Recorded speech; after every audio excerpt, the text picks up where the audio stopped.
Sanibonani babukeli emakhaya, igama lami nguGugu Ndlangamandla, i-spoiled brat sakaThixo.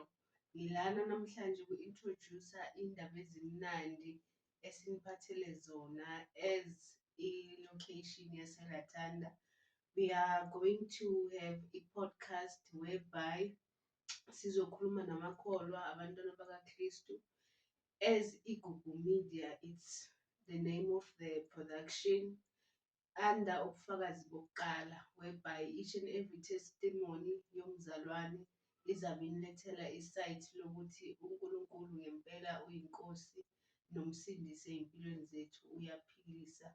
We're hoping ukuthi ngobufakazi babazalwane people will get to know ukuthi uNkulunkulu uyathwalana, and we won't only have that, we'll also be able ukuthi si-introduce ama-couple who are married, engaged, who are about to get into marriage, pre-counseling sessions, into ey'fana nalezo, whereby we'll get information from abantu that have been in a long-term relationship, imishado, 15 to 20 years. They will tell us more about ukuthi bayi-maintain kanjani that relationship for such a very long time. Yeah, angihambi ngedwa in this media, iGugu Media. I am working hand in hand with my husband, trying to bring change into people's life. Yeah, he will brief up everything that the media is going to produce and be out there. We're gonna open a YouTube channel. Well, that will be starting May 1st of June. Yeah, it will be our first episode. He can come so that anike the full term and vision channel yethu. Yeah, sizocela ubaba Ndlangamandla eze ngaphambili so that azosichazela more about this YouTube channel ukuthi izobe isiphani as i-YouTube nomphakathi wonke wase-South Africa. Sawubona baba uMandla Ndlangamandla. Sawubona mama. Unjani? Siyaphila njani? Siyaphila nathi. Yeah, I would like you to explain further about iGugu Media, ukuthi what it's all about.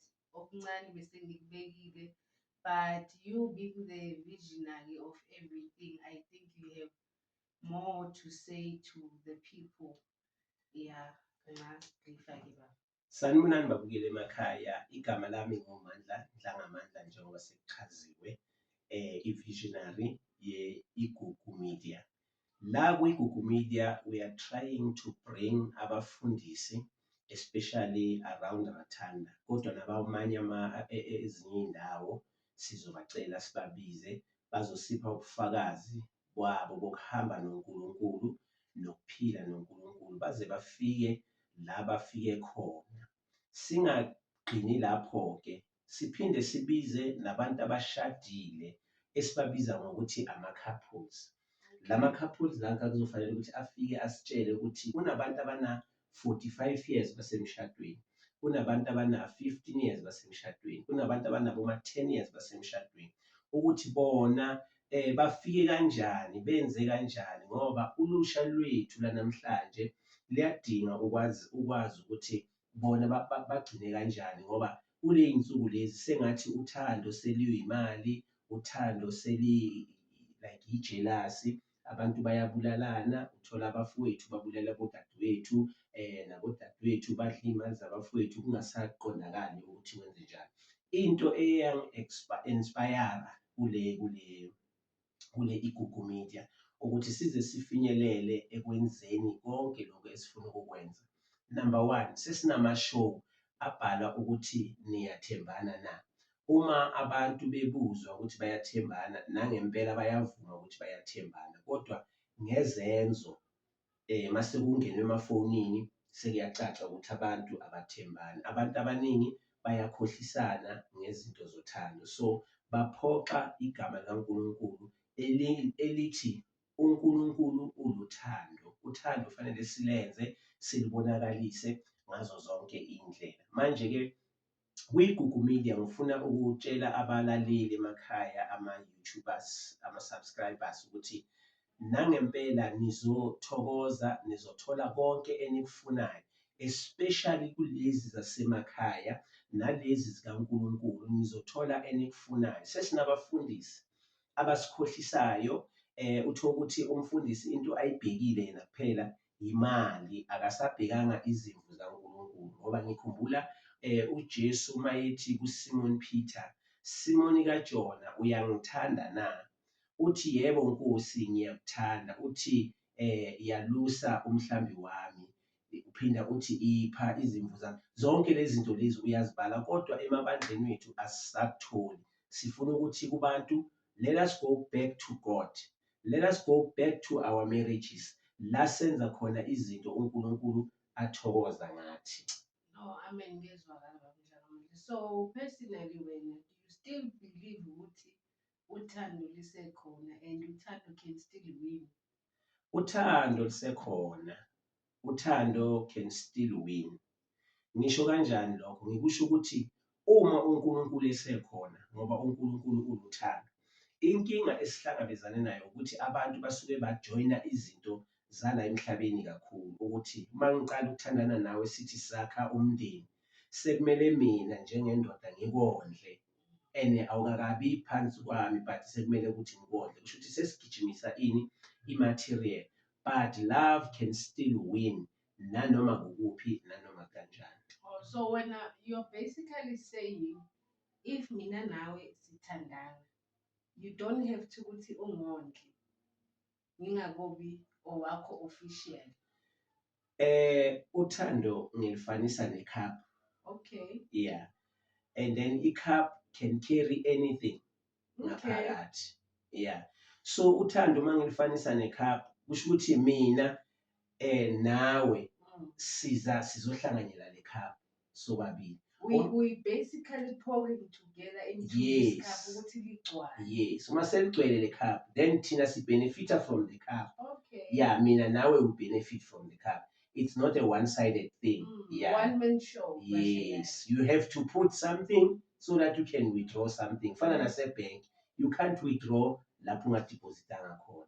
Oh, hallelujah. Yeah, uma mina nawe sisathandana insizwa nentombi ababheke emshadweni, konke esikwenzayo fanele sikwenze ngokubambisana. We must share. Yes. Okay, because I'm not fully yet your responsibility. Yes. Okay. Yes. You are your responsibility masongithathile ngaba unkosikazi wakho, because songithathe from my parents saying now I take care, is going to be my responsibility full time. Ngiyathatha ezandleni zenu bazali bakhe. Engani abazali mabakuletha kuba khona umuntu okurepresenta kimi okulethayo athi siyamnikela uGugu Makhubo ezandleni zakwabandla ngamandla. Kusho ukuthi from there mina I take from there.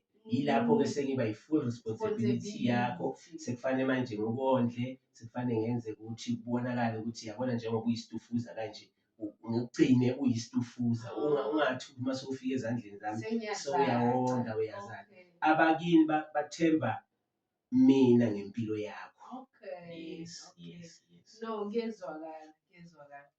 Uzwakala impela. I hope nababukeli emakhaya they now understand ukuthi ukuba umyeni is taking a responsibility from abazali, saying now ngizoqhubeka la ngigcine khona and do even more. Yes.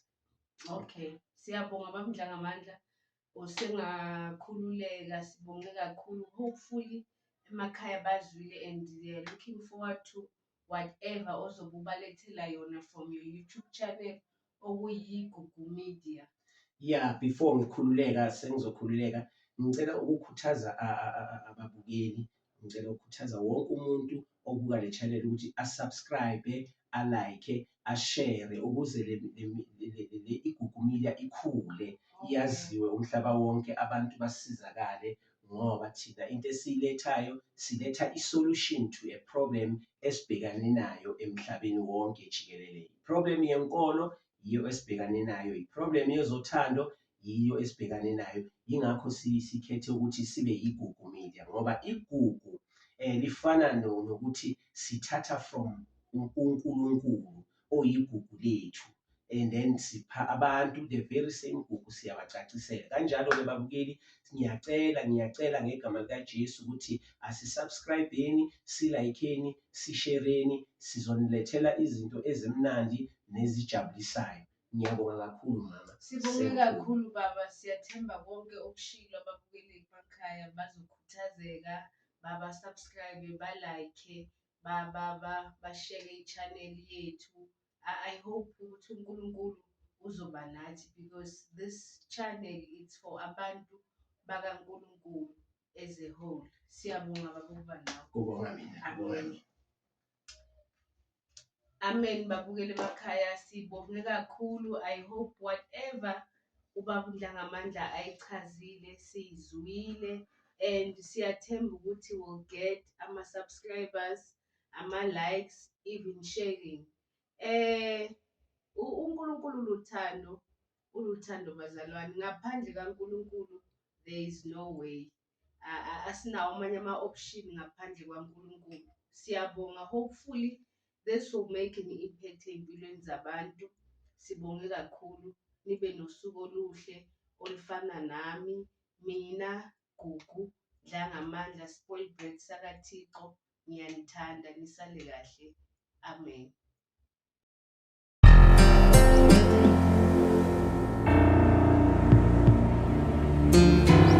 Hallelujah.